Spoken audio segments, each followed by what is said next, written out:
Senator Polley. Thank you, Mr Acting Deputy President. I rise to make a contribution on the Electoral and Referendum Amendment Improving Administration Bill 2012. The bill implements the government's response to 7 recommendations made by the Joint Standing Committee on Electoral Matters in its report into the 2010 federal election, as well as making a number of technical and minor amendments. The Rudd and Gillard governments have implemented various election-related reforms, and the government continues to look to the Joint Standing Committee on Electoral Matters for advice. We are committed to ensuring that as many people as possible can take part in the election process and that our elections are straightforward and convenient as possible. As part of this ongoing commitment, the bill introduces a number of key reforms designed to improve the process that governs how Australians vote in elections and referendums. Changes include new procedures to be adhered to when a ballot box is opened prematurely, as well as new fixed periods of time for inquiries to be completed into objections against proposed electoral boundary redistributions. One of the most significant aspects of this bill is that it allows the sharing of information between the Australian Tax Office and the Australian Electoral Commission. The Joint Standing Committee report made 3 recommendations relating to maintaining the electoral roll. The first 2 of these measures have already been implemented by the government. The Electoral and Referendum Amendment Protecting Electors' Participation Act and the Electoral and Referendum Amendment Maintaining Address Act both enable the Commissioner to directly update address details using reliable outside information. This bill includes the last of those 3 measures. It allows the Commissioner of Taxation and other taxation officers to provide some forms of taxpayer information to the Electoral Commission so they can better maintain the accuracy of Australia's roll of electors. Mr Acting Deputy President, it achieves this by altering the relevant legislation governing the protection of personal data collected by the ATO, which would otherwise prevent the Office from disclosing such information to the Electoral Commission. Enhancing the veracity of the electoral roll is an ongoing battle. Even though there are an estimated 15.7 million Australians eligible to vote, only 14.2 million are actually on the electoral roll. Prior to the recent West Australian election, it was discovered that 1 in 2 eligible 18 to 25-year-olds were not on the electoral roll. What is even more alarming is that according to the state's Electoral Commissioner, Mr Warwick Gately, if an elector does not vote at the first 3 occasions, they are unlikely to vote thereafter in their lifetime. That is a real concern. The Electoral Commission has worked extremely hard to lift enrolment rates here in Australia.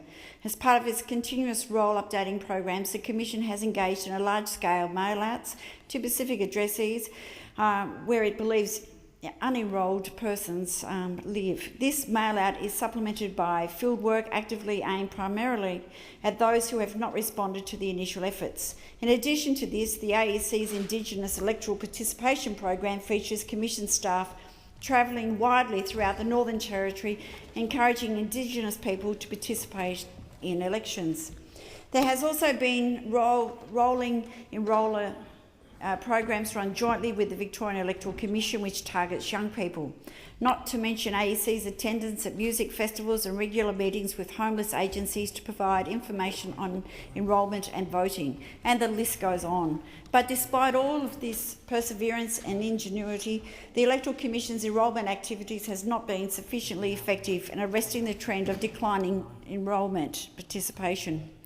Put simply, this isn't good enough, and every possible endeavour needs to be pursued to correct this imbalance. Australia quite rightfully applauds itself for the decision to make voting compulsory, even though that very process can prove inconvenient or unfamiliar to some.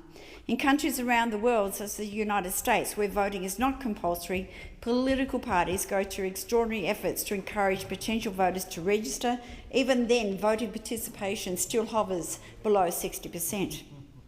Prior to adopting compulsory voting in 1924, Australia had turnout rates similar to the United States. After the change to compulsory voting was made, participation leapt from 59% in the election of 1922 to 91% in the election of 1925. At the last election, voter participation was over 93%, and this is a result of what we should be very proud of. So why is more work required? because every voice counts, and right now some 1.5 million Australians are not even enrolled, let alone exercising their democratic right to vote. We should therefore never let our focus on voters' participation detract from the equally serious mission of improving enrolment rates. The opposition members of the Joint Standing Committee, of which I'm a member, on electoral matters, has noted that it is an individual elector's responsibility to join the electoral roll and to update their details. Whilst it's true that Australians need to take responsibility for their own enrolment, all efforts should be made to undertake to ensure that our elections are inclusive and as representative as possible. It's also worth remembering that those Australians who aren't enrolled often feel alienated from the democratic process. Particularly demographics of concern include Aboriginal and Torres Strait Islanders, the homeless or those without a fixed address, young people and new arrivals to Australia, some of whom may have limited English skills. The problem is that traditionally the process has intended to automate the process of removing people from the roll when they change address, but then individuals have to manually lodge an application to get back onto the electoral roll. As the Democratic Audit of Australia told the Joint Standing Committee, and I quote, "The problem lies in the current legislative restrictions placed on the capacity of the Electoral Commission to utilise data from trusted agencies to enrol or reinstate eligible electors. This is why the government has moved to allow the Tax Office to provide otherwise protected information such as the names and addresses of taxpayers to the Electoral Commission to maintain the veracity of the electoral roll. As the Minister noted during his second reading speech, although it is a small amendment on the face of this bill, it is another important step in assisting the Electoral Commission to deliver the most inclusive electoral roll possible. The bill reflects this government's strong commitment to a host of election-related reforms to boost enrolment and enhance the management of the election process. Labor, unlike the Coalition, believe that every effort should be made so that enrolment and voting are as uncomplicated and as accessible as possible. We aren't interested in disenfranchising those we believe will harm our electoral prospects. We aren't interested in making it difficult for young and potentially marginalised segments of this community to exercise their democratic right. Unfortunately, the same can't be said from those opposite me in the chamber.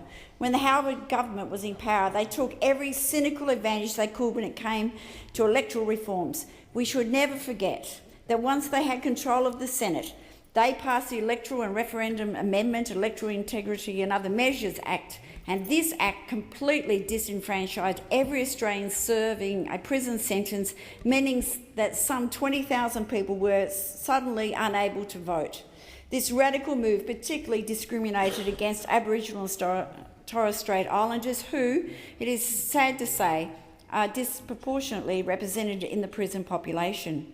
Their entrance back into society was made that much more difficult by the Coalition.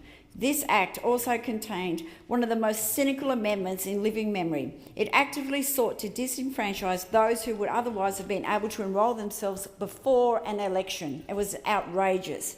Prior to the Howard government's amendment, the electoral rolls were not closed for a period of 7 days following the issuing of the writs. This week-long period provided a vital window for the citizens to enrol for the first time or update their existing enrolment. However, as a result of the 2006 legislation, the electoral rolls closed for new enrolments on the night the writs were issued.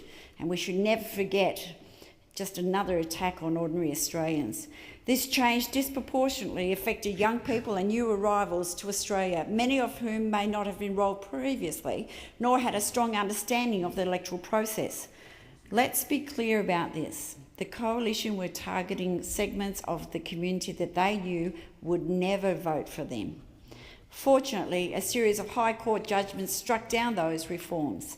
This demonstrated how far the Coalition is willing to go to pass legislation aimed at improving their own electoral prospects, regardless of the responsibleness and of the constitutionally of the changes. It took the nation's highest court to impede these egotistical drive to disenfranchise those hostile to their electoral prospects. They should be ashamed of themselves. It's important to point out that at the same 2006 Act increased the disclosure threshold from $1,500 to $10,000.